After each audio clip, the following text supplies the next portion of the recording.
Hello student, good afternoon. Welcome to today online computer class. तो आज का topic है अपना चैप्टर नंबर 6 और इसका रिवीजन चल रहा है। और रिवीजन में हम पढ़ेंगे आज बेसिक डेटा टाइप। ठीक है, तो data type C plus plus के जो हैं देर आर 3 टाइप्स। ये 3 प्रकार के होते हैं। सबसे पहले प्रिमिटिव डेटा टाइप, दूसरा होता है यूजर डिफाइंड डेटा टाइप और तीसरा होता है आपका डिराइव्ड डेटा टाइप। तो डेटा टाइप सबसे पहले होता है प्रिमिटिव।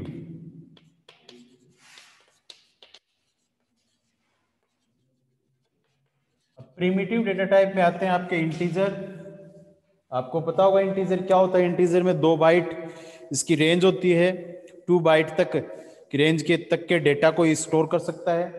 ठीक है, और फ्लोट 4 बाइट तक डेटा को स्टोर कर सकता है। कैरेक्टर है double, long, short, signed, unsigned और वॉइड। ठीक है, तो ये थे आपके प्रिमिटिव डेटा टाइप। तो प्रिमिटिव डेटा टाइप जो होते हैं वो लगभग आपने इनका यूज किया हुआ है। और इसके बाद में जो डेटा टाइप होते हैं आपके प्रिमिटिव के बाद में, तो दूसरे डेटा टाइप हैं वो है यूजर डिफाइंड डेटा टाइप।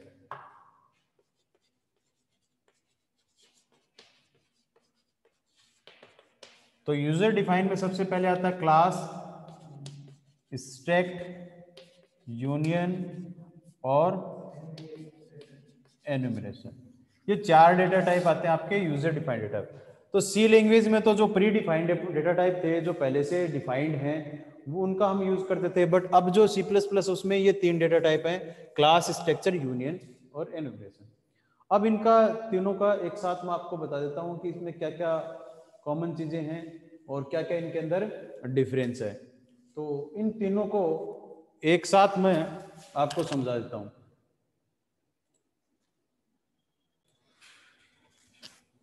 हाँ, तो देखिए सबसे पहले हम क्या करते हैं, तीनों को एक साथ समझ लेते हैं, इस क्लास और स्ट्रक्चर को और इनको। फिर हम एन्यूमरेशन को अलग से समझ लेंगे। देखो तीनों ही यूजर डिफाइंड डेटा टाइप। अगर क्लास पूछते हैं कि क्लास क्या है, तो आप लिखोगे ये एक यूजर डिफाइंड डेटा टाइप है। ठीक है, और इसके अंदर क्लास के अंदर क्या, किसका कॉम्बिनेशन है, किसका संग्रह होता है, मेंबर, सदस्यों का। इसमें सदस्य फंक्शन हो सकते हैं, सदस्य वेरिएबल हो सकते हैं। क्लास के अंदर क्या हो सकते हैं, सदस्य वेरिएबल, मेंबर फंक्शन और मेंबर वेरिएबल का एक कॉम्बिनेशन है। तो क्लास को किस तरीके से लिखते हैं, देखिए सबसे पहले हम क्लास लिखेंगे और एक नाम दे देंगे क्लास का जिसका नाम है एबीसी। और इस क्लास में यहाँ पे कुछ इसके मेंबर लिखेंगे। जैसे पहला मेंबर वेरिएबल है इंटीजर ए, और इसका हमने कोई एक्सेस मॉडिफायर नहीं लिखा। और एक हम लिखते हैं प्राइवेट, और इसका एक्सेस मॉडिफायर मैं दे देता हूँ, जैसे कि करेक्टर सी। पब्लिक भी हो सकता है। पब्लिक एक्सेस मॉडिफायर में हमने लिखा फ्लोट एफ, और प्रोटेक्टेड भी हो सकता है। प्रोटेक्टेड में मैं यहाँ लिखता हूँ डबल डी। अब यहाँ पर मैंने कुछ फील्ड बनाई है, ये क्लास बना दी, और क्लास के फिर हम क्या बनाएंगे, ऑब्जेक्ट। मैन फंक्शन होता है ना, मैन फंक्शन, मैन फंक्शन लिखा, और मैन फंक्शन के अंदर हम ऑब्जेक्ट बनाते हैं, एबीसी का ऑब्जेक्ट। इस तरीके से ये क्लास बनाते हैं अपन। एक एक छोटा सा एग्जांपल लेते हैं। अब देखिए यहाँ पर क्लास क्या है, एबीसी है। एबीसी क्लास में यहाँ पे मैंने इस क्लास को के अंदर यहाँ पे इसके स्टेटमेंट लिखे हैं, मेंबर को डिक्लेयर किया है। और इन मेंबर को जब डिक्लेयर किया तो यहाँ पे आप फील्ड देख सकते हैं, कितनी फील्ड हैं, 1 2 3 4, 4 फील्ड है यहाँ पर। अब ये जो डबल डी है ये प्रोटेक्टेड टाइप का है, यानी इसका एक्सेस मॉडिफायर कैसा है, प्रोटेक्टेड। एक्सेस का मतलब होता है एक्सेस करना, क्या हम इसको एक्सेस कर सकते हैं या नहीं कर सकते हैं। तो ये कौन निर्धारित करेगा, एक्सेस मॉडिफायर। तो डबल डी का एक्सेस मॉडिफायर है प्रोटेक्टेड, प्रोटेक्टेड का मतलब होता है सुरक्षित, तो डबल डी को हम यूज नहीं कर सकते हैं, क्लास के आउटसाइड इसको यूज नहीं कर सकते हैं, तो क्योंकि प्रोटेक्टेड है पहले से ही, तो प्रोटेक्टेड को हम एक्सेस नहीं कर सकते हैं। इसका एक्सेस मॉडिफायर, जिसका एक्सेस मॉडिफायर प्रोटेक्टेड है उसको क्लास के बाहर एक्सेस नहीं कर सकते हैं। फ्लोट का एक्सेस मॉडिफायर पब्लिक है, तो इसको हम क्लास के बाहर एक्सेस कर सकते हैं। कैरेक्टर सी का जो एक्सेस मॉडिफायर है वो प्राइवेट है, तो ये भी क्लास के अंदर ही यूज हो सकता है, क्लास के बाहर यूज नहीं हो सकता।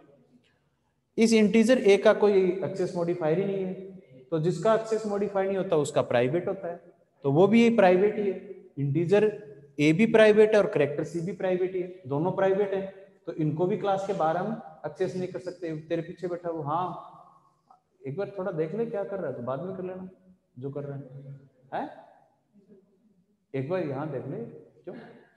तो देखो प्राइवेट, ये वापस नहीं, ये रिवीजन चल रहा है, रिवीजन में भी आप ऐसे करोगे। तो कैरेक्टर सी और इंटीजर ए दोनों ही क्या है, प्राइवेट है, तो इनको क्लास के आउटसाइड हम एक्सेस नहीं कर सकते हैं। ये सही आप समझ में आ गया। तो अब इसमें क्या चीज निकल के आती है, देखो क्लास के बाय डिफॉल्ट, यानी जिसका एक्सेस मॉडिफाई नहीं होता वो बाय डिफॉल्ट, क्लास के बाय डिफॉल्ट मेंबर हमेशा कैसे रहते हैं, प्राइवेट रहते हैं। पहली बात, क्लास की जितनी भी फील्ड होती हैं उनका जो साइज का टोटल है वो क्लास के साइज के बराबर का होता है। जैसे देखो इंटीजर कितनी बाइट लेता है, 2, कैरेक्टर 1 3, फ्लोट 4, टोटल 7, और डबल आपका 8 नहीं 10, ठीक है, लॉन्ग है वो लेगा, तो 10 ही हो गए। कितने हो गए टोटल, 17 हो गए ना, 4 5 6 7 और 10 17, ठीक है। तो अब यहां पर 17 तक आप क्या कर सकते हैं, इसकी जो फील्ड का योग कितना होगा, 17 होगा, ठीक है। तो इसमें तो यही बात है, अगर हम इस क्लास की जगह क्लास को हटा के सिर्फ आपको लिखना स्ट्रक्ट, स्ट्रक्ट, अब क्लास नहीं क्या है, अब स्ट्रक्चर है। अब इस स्ट्रक्चर में एक चीज आपको लिखना, देखो एरे क्या होता है, एक ही प्रकार के डेटा का समूह जो कंप्यूटर की मेमोरी में क्रमागत सुरक्षित किया जाता है, एरे कहलाता है। ये ध्यान होगा या फिर नहीं है, ठीक है। तो स्ट्रक्चर पूछा जाए कि स्ट्रक्चर क्या है, तो एरे की डेफिनेशन तो ये है कि एक ही प्रकार के डेटा का समूह है, और स्ट्रक्चर में आपको लिखना है ये विभिन्न प्रकार के डेटा का समूह होता है। ये विभिन्न प्रकार के डेटा का समूह जो होता है वो क्या कहलाता है, स्ट्रक्चर कहलाता है। देखो इसके अंदर, स्ट्रक्चर के अंदर खूब सारे प्रकार के डेटा है, इंटीजर भी है, फ्लोट भी है, कैरेक्टर भी है, डबल भी है, अलग अलग प्रकार के डेटा है। अब देखो स्ट्रक्चर में और क्लास में क्या डिफरेंस है। अब इसमें जो बाय डिफॉल्ट क्लास में थे वो क्या थे, प्राइवेट, अब इसमें पब्लिक होंगे। अब ये इंटीजर ए है ना, ये किस टाइप का होगा, पब्लिक होगा, बाकी तो सेम है, बाकी सेम है, बाकी इसमें क्या होगा, पब्लिक होगा, ठीक है। ये स्ट्रक्चर हो गया। अब यूनियन की बात करते हैं, तो यूनियन, एक क्लास की जगह कोई यूनियन बनाते हैं अपन, तो यूनियन भी क्या है, यूजर डिफाइंड डेटा टाइप है। इसमें भी बाय डिफॉल्ट जो डेटा है वो पब्लिक होगा, क्लास में सिर्फ प्राइवेट होगा, और स्ट्रक्चर यूनियन दोनों में क्या होगा, पब्लिक होगा। इसमें सबसे बड़ी फील्ड कौन सी है, ये 2 बाइट, 1 बाइट, 4 बाइट, 10 बाइट, तो सबसे बड़ी फील्ड ये ना। तो सबसे बड़ी जो फील्ड होती है उसका जो टोटल है वो यूनियन की साइज के बराबर का होता है। अब यूनियन की साइज को अगर हम चेक करते हैं ना, तो आपको मिलेगा 10, क्योंकि ये सबसे बड़ी फील्ड को ही यूज करते हैं। जैसे ये 10 है तो इसको 10 बाइट का एक जगह मिल गई, फिर उसी को इंटीजर यूज करेगा, इंटीजर का काम हो गया, फिर उसी को कैरेक्टर, उसी को फ्लोट, फिर ये यूज कर लेगा। यानी ये एक जो सबसे बड़ी फील्ड होती है उसी को सारी फील्ड क्या करती है, शेयर करती है। तो तीनों डेटा टाइप मैंने आपको समझा दिए। अब तीनों डेटा टाइप की मैंने थ्योरी भी आपको लिखवा रखी है। और इसमें एक चीज और है, यूनियन के अंदर क्या होता है, ये जो ऑब्जेक्ट बनाते हो ना यहां पर, ये ऑब्जेक्ट इस सेमी कॉलन से पहले आएगा। जैसे ये ऑब्जेक्ट यहां नहीं आएगा, यहां आएगा, OBJ, और फिर सेमी कॉलन लगेगा। एक छोटा सा डिफरेंस है इसमें, ठीक है, आ गया समझ में। तो तीनों डेटा टाइप है, इस तरीके से आपको लिखने, तीनों यूजर डिफाइंड डेटा टाइप हैं और क्लास के प्राइवेट होते हैं बाय डिफॉल्ट, बाकी दोनों के जो होते हैं वो पब्लिक होते हैं बाय डिफॉल्ट मेंबर, और इनकी जो यूनियन की जो सबसे बड़ी फील्ड होती है उसी को सारी फील्ड शेयर करती हैं, और बाकी का जो टोटल फील्ड होती है उनका जो टोटल होता है वो उसके इक्वल होता है। ठीक है, साथ साथ में जो मैंने नोट्स लिखवा रखे हैं वो भी, हाँ क्या पढ़ रहे हैं, कंप्यूटर के ये तो इसको बंद कर दे।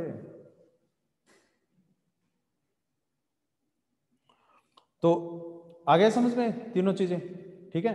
अब बुक के अंदर भी है और मैंने नोट्स भी आपको भेज रखे हैं, फिर भी अगर थोड़ा सा एक बार रिवीजन करोगे ना उसका अच्छे से समझ में आ जाएगा। अब आता है एनुमरेशन।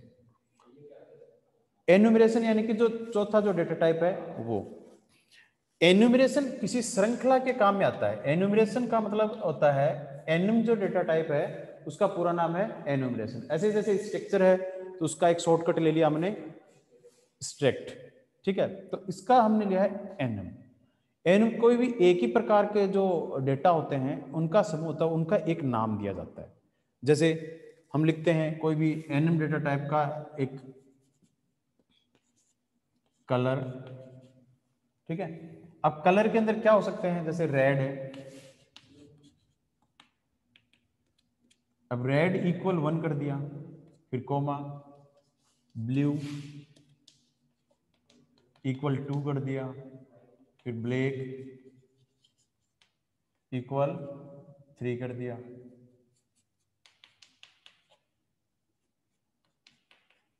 ये बाद में लिखना, हाँ ठीक।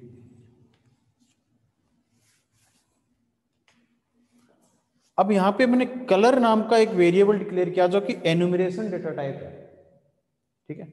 हमने एक श्रृंखला बनाई है, जैसे आपको रोल नंबर नहीं देते क्या क्लास के अंदर, आपका 1 नंबर है, 2 नंबर है, 3 नंबर है, 4 है, 5 है, इस तरीके से देते हैं। फिर जैसे टीचर्स आता है वो आपकी अटेंडेंस बोलता है, उसके अकॉर्डिंग आप प्रेजेंट करवाते हो, ठीक है। तो वैसे ही है, रेड को हमने 1 दे दिया, ब्लू को हमने 2 दे दिया, ब्लैक को हमने 3 दे दिया, ठीक है।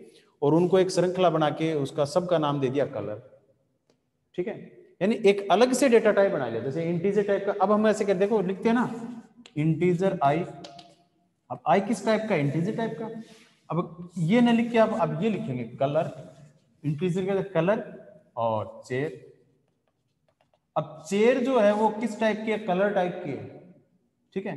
अब चेयर की वैल्यू अगर आप देते हैं ना इक्वल टू, तो चेयर का कलर किस टाइप का है, ब्लू टाइप का है, ठीक है।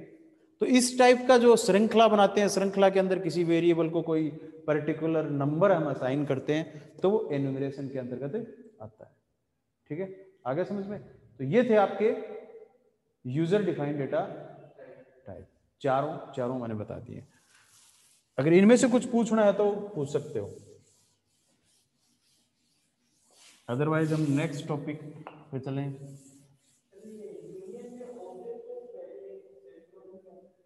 हाँ, ऑब्जेक्ट ये सेमीकोलन से पहले ही लगाना पड़ता है, ये इसका रूल है। ये सिर्फ यूनियन में होता है, बट ज्यादा कोई यूज नहीं है। बस अगर एग्जाम्पल, अगर आपको बोर्ड के एग्जाम में पूछेंगे तो 3 या 4 नंबर का क्वेश्चन आ सकता है, बड़ा क्वेश्चन आ सकता है यहाँ से, यूजर डिफाइंड डेटा टाइप का वर्णन करो, तो ये तीनों का आपको पूरा वर्णन करके दिखाना है विथ एग्जाम्पल। और बुक में भी आपके है, अगर बुक में आपको ऐसा लग रहा है कि ये चीज़ मेरे नहीं समझ में आई है तो आप मेरे से पूछ सकते हो, नोट्स में भी एक बार पढ़ लेना आप, ठीक है। अब हम आगे बढ़ते हैं और आगे अपना टॉपिक है डिराइव्ड डेटा टाइप। तो डिराइव्ड डेटा टाइप में सबसे पहले बात करते हैं डिराइव्ड कौन कौन से होते हैं।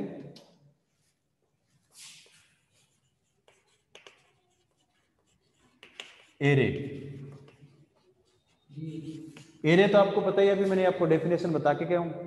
एरे एक ही प्रकार के डेटा का समूह होता है जो कंप्यूटर की मेमोरी में सुरक्षित किया जाता है, और एक परिमिति समूह है, यानी कि एक पहले से फिक्स होता है। जैसे यहाँ पे मैंने लिखा, और इसका सिंटैक्स कैसा होता है, सबसे पहले इंटीजर लिखेंगे यानी डेटा टाइप लिखेंगे, आप कैरेक्टर फ्लोट कुछ भी लिख सकते हैं, फिर नाम देंगे, और फिर ये स्क्वायर ब्रैकेट होता है, इसका यूज करेंगे 10। यानी एरे इंटीजर प्रकार के 10 वैल्यूज में स्टोर की जा सकते हैं, और 10 तक यानी कि निश्चित एरे एक ही प्रकार के डेटा का एक निश्चित समूह है, ऐसे जरूर लिखना। एक ही प्रकार के डेटा का एक निश्चित समूह है जो कंप्यूटर की मेमोरी में सुरक्षित क्रमागत सुरक्षित किया जाता है। ऐसे नहीं कि भी अब ये पहले A0 पे, A1 पे, A2 पे 0 से स्टार्ट होता है, तो एरे पढ़ा हुआ आपने, है ना। ये इसका प्रारूप है, इसका सिंटैक्स है। तो प्रारूप में सबसे पहले डेटा टाइप, उसका नाम और फिर ब्रैकेट के अंदर उसकी साइज, ठीक है। अब एरे दो प्रकार के होते हैं, एक वीमी एरे और बहुवीमी एरे, ठीक है। तो ये तो आप जो चैप्टर नंबर 2 है उसमें एरे है। दूसरा होता है फंक्शन। फंक्शन जो है आपका डिराइव्ड डेटा टाइप, उसमें भी सबसे पहले क्या आएगा, डेटा टाइप, फिर फंक्शन का नाम और फिर ये वाला ब्रैकेट आ जाएगा। एरे में ये स्क्वायर ब्रैकेट और ये पता नहीं बंद हो गया लगता है,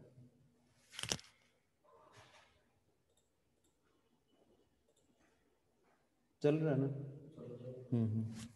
अभी देखो इंटीजर एबीसी और फिर यहां पर हम क्या करेंगे, ये सेमीकोलन लगाएंगे। अब ये जो ब्रैकेट है इसमें हम आर्गुमेंट लिख सकते हैं, आर्गुमेंट लिख सकते हैं और या फिर पैरामीटर लिस्ट भी इसको बोल सकते हैं। तो ये जो इसको बोलते हैं पैरेंथेसिस। जब पैरेंथेसिस आपको नजर आ जाए तो वो क्या है, फंक्शन, और स्क्वायर ब्रैकेट है तो वो क्या है, एरे, ठीक है। अब फंक्शन का पूरा जो चैप्टर है वो अपना नेक्स्ट चैप्टर में हम पढ़ लेंगे, फंक्शन के बारे में पूरा। नेक्स्ट अपना जो है पॉइंटर। अब पॉइंटर क्या होता है, पॉइंटर और एक होता है रेफरेंस। रेफरेंस का दूसरा नाम है लोकेशन और दूसरा नाम है इसका एड्रेस। एड्रेस बोल दो चाहे रेफरेंस बोल दो चाहे लोकेशन बोल दो, एक ही बात है। पॉइंटर क्या होता है, अब देखो कोई एक साधारण वेरिएबल होता है, जैसे मैं यहां पे लिखता हूं ए, ठीक है, और ए के बाद में इंटीजर ए और फिर एक दूसरा लेते हैं पॉइंटर पी। अब ये तो मैंने साधारण वेरिएबल लिया है इंटीजर ए, और जब हम साधारण वेरिएबल डिक्लेयर करते हैं तो उसको एक परमानेंट मेमोरी मिल जाती है, समझ गए। साधारण स्टूडेंट है जिसको मैंने ये टेबल असाइन कर दी, भी तेरे नाम की ये टेबल है, तो वो आएगा, फिक्स कर दी, उसके नाम से कोई दूसरा नहीं बैठ सकता। तो क्या मैं उस टेबल का दूसरा कोई यूज कर सकता हूँ क्या, क्योंकि उसके नाम ही कर दी, उसके वो आए चाहे नहीं आए उसके नाम कर दी, तो वो टेबल परमानेंट है, उसका कोई यूज नहीं है, वो मेरी वेस्ट ही गई, ठीक है।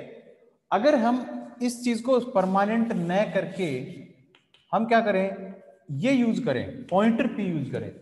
पॉइंटर पी का मतलब टेम्परेरी, अभी इसके पास कोई लोकेशन नहीं है, लोकेशन हम देंगे जब हमें जरूरत नहीं, मतलब यूजर अपने आवश्यकता के अनुसार जब उसको लोकेशन एक मेमोरी दे देता है, काम हो गया, मेमोरी को वापस ले ली, ठीक है। फिर वो किसी दूसरे को दे सकता है मेमोरी, फिर वापस ले सकता है, तो मेमोरी क्या हो गई, अपने काम आ गई ना, ठीक है, परमानेंट तो नहीं हुई ना।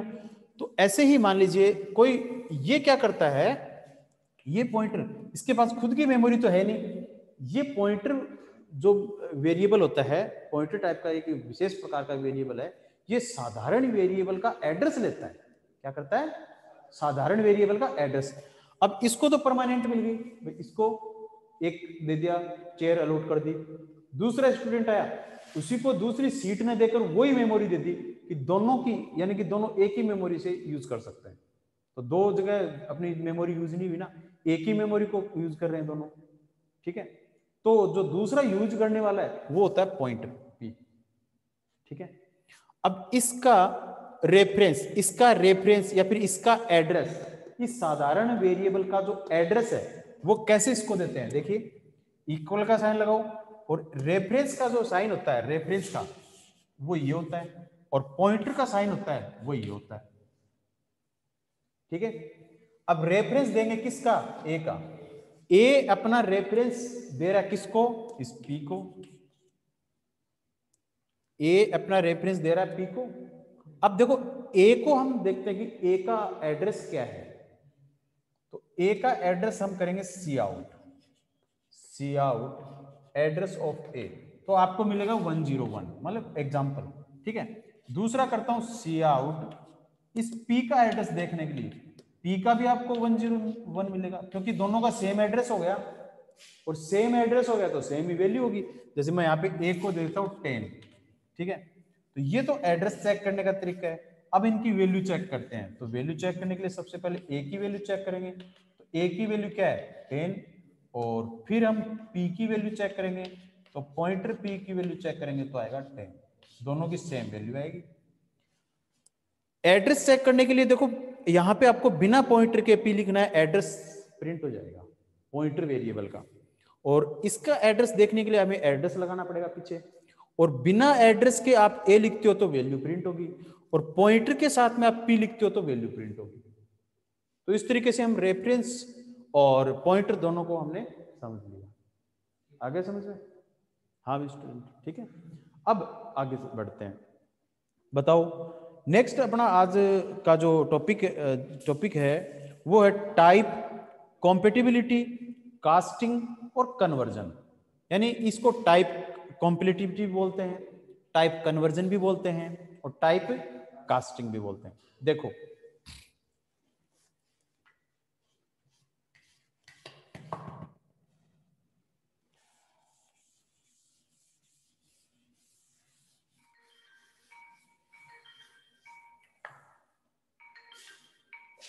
तो अभी हम टाइप कॉम्पेटिबिलिटी यानी कि टाइप कास्टिंग पढ़ेंगे।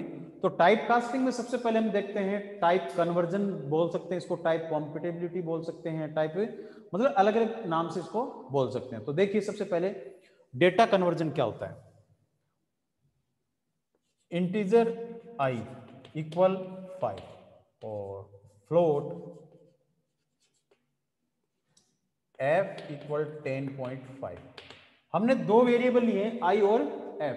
I की वैल्यू क्या दी है 5, F की वैल्यू क्या दी है 10.5। अब टाइप कॉम्पेटिबिलिटी क्या होती है, जब हम एक प्रकार के डेटा को दूसरे प्रकार के डेटा में बदलते हैं तो वो होती है टाइप कॉम्पेटिबिलिटी। समझ गए? एक प्रकार के डेटा को दूसरे, जैसे इंटीजर को फ्लोट में और फ्लोट को इंटीजर में, कैरेक्टर को इंटीजर में, कैरेक्टर को फ्लोट में, तो ये होती है टाइप। ये दो प्रकार की होती है, इंप्लिसिट और एक्सप्लिसिट। इंप्लिसिट क्या होती है, जब प्रोग्राम के अंदर अपने आप कोई डेटा दूसरे डेटा में बदल जाता है तो वो तो होता है इंप्लिसिट। समझ गए? यानी कि स्वतः परिवर्तित हो जाता है, अपने आप ही परिवर्तित हो जाता है, तो वो क्या होगा इंप्लिसिट। और जब हम किसी को प्रोग्रामर के द्वारा, हमारे द्वारा, यूजर के द्वारा, जब हम प्रोग्रामिंग कर रहे हैं और हमारे द्वारा किसी डेटा को परिवर्तित किया जाता है तो इम्प्लिसिट एक्सप्लिसिट हो जाती है। समझ गए ना? अपने आप चेंज होती है तो इम्प्लिसिट, और प्रोग्रामर के द्वारा होती है तो एक्सप्लिसिट। ठीक है, तो ऐसे कह सकते हैं कि जब हम छोटे डेटा को बड़े डेटा में कन्वर्ट करते हैं तो वो इम्प्लिसिट, और बड़े डेटा को छोटे डेटा में कन्वर्ट करते हैं तो एक्सप्लिसिट। बट इसका जो सही डेफिनेशन है वो यही है कि स्वतः जो कन्वर्जन होता है उसको इम्प्लिसिट, और बाहरी कन्वर्जन को बोलते हैं एक्सप्लिसिट। स्वतः का मतलब ऑटोमेटिक हो जाता है। जैसे कि मान लीजिए, अब देखो एग्जांपल देखते हैं, ये है आपका इंटीजर। अब मैं यहाँ पे सी आउट करना चाहता हूँ, प्रिंट करवाना चाहता हूँ क्या, इंटीजर आई को। और इंटीजर आई को प्रिंट करवाने से पहले मैं लिखता हूँ फ्लोट आई। अब देखो आई को प्रिंट करवाते हैं तो डायरेक्ट 5 ही प्रिंट हो जाता, कोई दिक्कत ही नहीं था। चलो उसी कर लेते हैं, आई लिखूंगा मैं यहाँ पे, आई की वैल्यू प्रिंट की तो क्या प्रिंट होगा 5। बट यहाँ पे मैं इम्प्लिसिट का यूज करता हूं, तो देखिए यहां लिखेंगे फ्लोट और यहां लिखेंगे आई, और ये सही। अब आई 2 बाइट लेता है, आई यानी कि इंटीजर टाइप, और ये 4 बाइट लेता है, यानी कि छोटा डेटा किसमें कन्वर्ट हो रहा है, बड़े में, तो इम्प्लिसिट अपने आप ही कन्वर्ट हो जाएगा। सॉरी, छोटा डेटा जब किसमें कन्वर्ट हो रहा है, तो ये किसमें कन्वर्ट हो रहा है, छोटा डेटा इसमें कन्वर्ट हो रहा है, तो ये होता है आपका इम्प्लिसिटी होता है, तो इम्प्लिसिटी में कन्वर्ट हो जाएगा। और यहां पर क्या प्रिंट होगा 5.0। अब ये किसमें 5 था, अब ये किसमें कन्वर्ट हो गया 5.0 में। और ऐसे ही हम सी आउट एफ को प्रिंट करवाना चाहते हैं तो यहां पे लिखेंगे इंटीजर और यहां लिखेंगे एफ। देखिए एफ किसमें कन्वर्ट हो रहा है, पहले इंटीजर में, और इसके बाद में ये आउट होगा। तो अब यहाँ पे 10.5 था ना, तो 10 था फ्लोट, 10.5 क्या था, फ्लोट टाइप, और फ्लोट टाइप किस में कन्वर्ट हो जाएगा, इंटीजर में, और इंटीजर में आएगा तो पॉइंट हट जाएगा ना, तो यहाँ पे प्रिंट क्या होगा 10। ठीक है, छोटा सा, आपको दिक्कत नहीं इसमें, बस आपको ये फ्लोट रही है, इससे पहले प्रिंट करवाने से पहले ये एक फंक्शन लिखना है, बस इसके अंदर आपको डेटा टाइप जिसमें कन्वर्जन करना है ना, उसमें ये जैसे इंटीजर को फ्लोट में करना, फ्लोट को इंटीजर में करना, सिंपल है। ठीक है, तो ये है आपका टाइप कॉम्पिटिबिलिटी। आगे समझ में? तो ये इसी के साथ में आपका चैप्टर फिनिश होता है। और अब जो नेक्स्ट, अभी टाइम शायद है, हाँ, अब हम बात करते हैं चैप्टर नंबर 7। तो 7 चैप्टर हम कल पढ़ेंगे, और इससे पहले आप इसको पढ़ गया ना, और जो भी मैंने चैप्टर नंबर 6 पढ़ाया है उसको एक बार थोड़ा सा रिवीजन कर लेना, घर पे पढ़ लेना और कॉपी चेक करो। ठीक है।